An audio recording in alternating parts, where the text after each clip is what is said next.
एक गांव चुड़ैल को काफी पसंद आ जाता है। क्या प्यारा गांव है। क्यों ना इसी गांव को अपना घर बना लूं?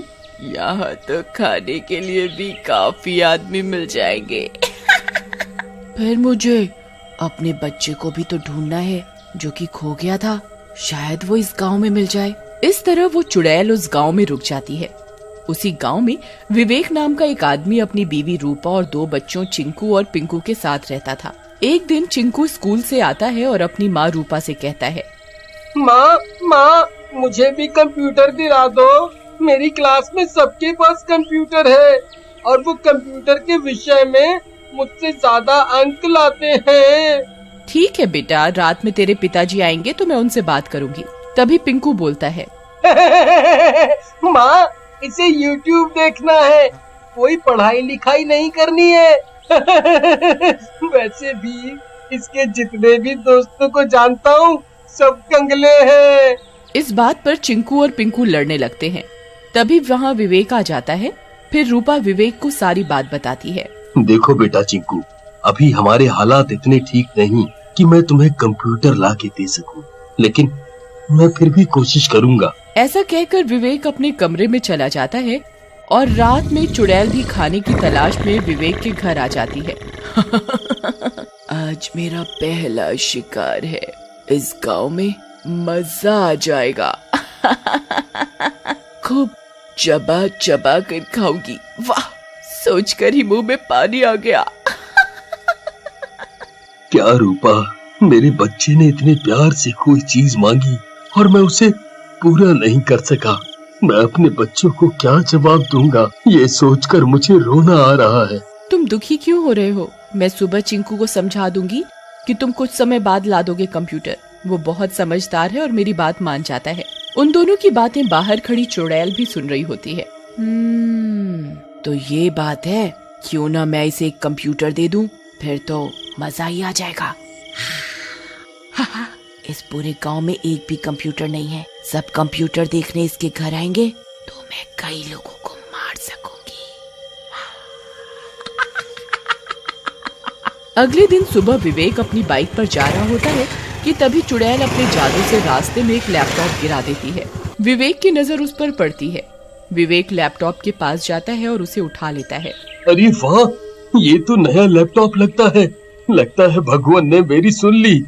मैं तो कंप्यूटर के बारे में सोच रहा था, उन्होंने मुझे लैपटॉप ही दे दिया। वाह, सही कहा है, देने वाला जब भी देता छप्पर फाड़ के। वाह, मजा आ गया, मजा आ गया। फिर विवेक वो लैपटॉप उठा लाता है और अपने घर चला जाता है। अरे चिंकू पिंकू, कहाँ हो तुम? यहाँ आओ। अरे रूपा, तुम भी आओ, देखो पापा क्या लाए। विवेक चिंकू को लैपटॉप दे देता है। अरे वाह पापा, क्या बात है, आप तो दुनिया के सबसे प्यारे पापा हो। मैंने कंप्यूटर मांगा और आप लैपटॉप ले आए। वाह वाह, मजा आ गया। अरे वाह, नया लैपटॉप, मजा आ गया। अब तो इस पर नई नई गेम खेलेंगे। वाह वाह वाह वाह। ठेंगा, तेरे को तो मैं कभी नहीं दूंगा, वो वैसे भी मेरे लिए आया है। चुप करो, कुछ भी नया आए घर में बस लड़ने लग जाते हो।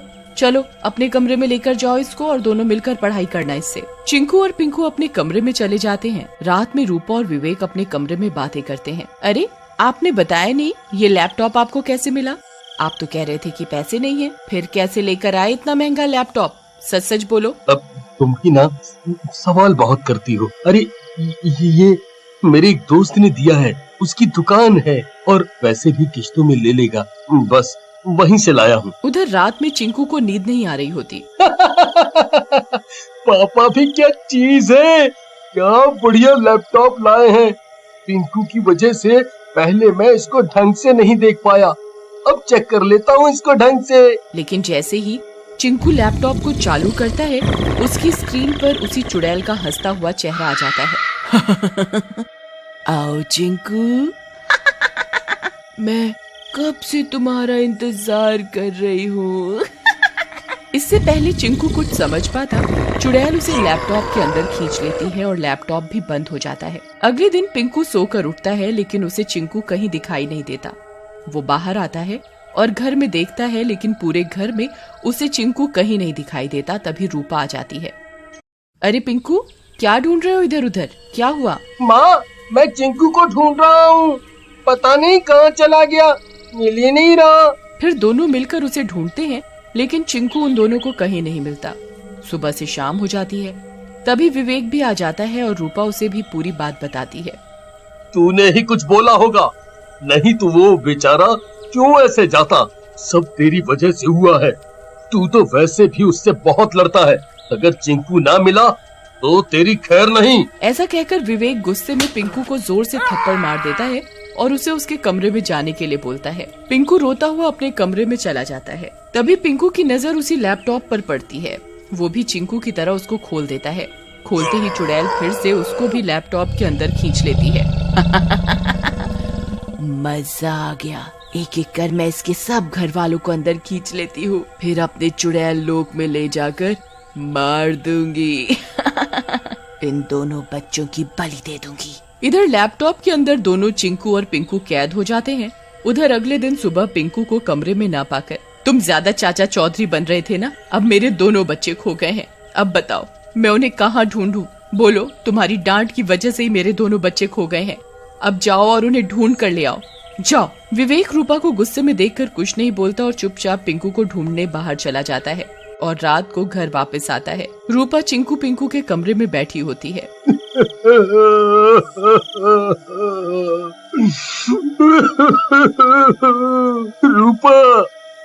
रूपा, मेरे दोनों बच्चे खो गए। मैं क्या करूं? कहाँ ढूंढूं इनको?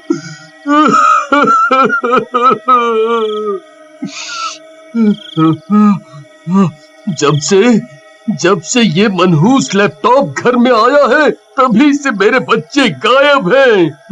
मैं इस लैपटॉप को ही बाहर फेंक देता हूँ। हाँ, बाहर फेंक देता हूँ। लेकिन जैसे ही विवेक लैपटॉप की तरफ बढ़ता है, उस लैपटॉप में से धुआं उठने लगता है और चुड़ैल बाहर आ जाती है। तेरे लालच ने ही तेरे बच्चों को मेरी कैद में करवा रखा है। ना तू लालच करता और ना तेरे बच्चे मेरे जाल में फंसते। क्या मतलब? और कहाँ है मेरे बच्चे? और तुम किस लालच की बात कर रहे हो? बताओ मुझे। फिर चुड़ैल रूपा को सारी बात बताती है, जिसे सुनकर रूपा को बहुत गुस्सा आ जाता है। चुड़ैल जी, आप मुझे भी वहीं ले चलो जहाँ मेरे दोनों बच्चे कैद हैं। मुझे नहीं रहना इस नासमिटे के साथ जो इतना झूठ बोलता है। तुम क्या बोल रही हो रूपा? मैंने ये झूठ कोई अपने लिए थोड़ी बोला था। माफ कर दो मुझे। उनकी बातें सुनकर चुड़ैल को गुस्सा आ जाता है। तुम दोनों ये ड्रामा बंद करो और डरो मत। मैं तुम दोनों को भी वहीं लेकर जा रही हूँ जहाँ मैंने तुम्हारे दोनों बच्चों को कैद कर रखा है। फिर चुड़ैल विवेक और रूपा को भी वहीं लेकर चली जाती है जहाँ उसने चिंकू और पिंकू को कैद किया होता है। अरे वाह, आज तो अमावस की रात है। आज के दिन ही तो मुझे तुम्हारे दोनों बेटों की बलि देनी है, ताकि मैं अपने खोए हुए बच्चे का पता लगा सकूं। चुड़ैल जी, अगर आपको बलि देनी है तो मेरे छोटे बेटे की बलि दे दो और हमें भी मार डालो, लेकिन मेरे बड़े बेटे को छोड़ दो। वो किसी और की अमानत है। किसी और की अमानत है? मतलब क्या वो तेरा बेटा नहीं है?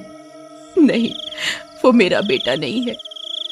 एक रात हम कहीं से जा रहे थे तो वो हमें रात में लोहा रोड में रोता हुआ मिला था। उसके माँ बाप का एक्सीडेंट हो गया था, बस वो तब से मेरे पास है। वो एक्सीडेंट तो मेरा हुआ था। मैं और मेरे पति अपने बच्चे के साथ जा रहे थे, तभी एक ट्रक ने हमें कुचल दिया था। बस तब से मैं चुड़ैल बन गई और अपने बच्चे को ढूंढ रही हूँ। आज मेरा बेटा मिल गया। फिर चुड़ैल चिंकू को अपने पास बुलाती है। आजा बेटा, मैं तेरी माँ हूँ। लेकिन चिंकू रूपा से जाकर लिपट जाता है। ये देखकर चुड़ैल को रोना आ जाता है। नहीं, तुम मेरी माँ नहीं हो। मेरी माँ यही है। वैसे भी तुम तो लोगों का खून पीती हो, तुम तो मारती हो, तुम गंदी हो।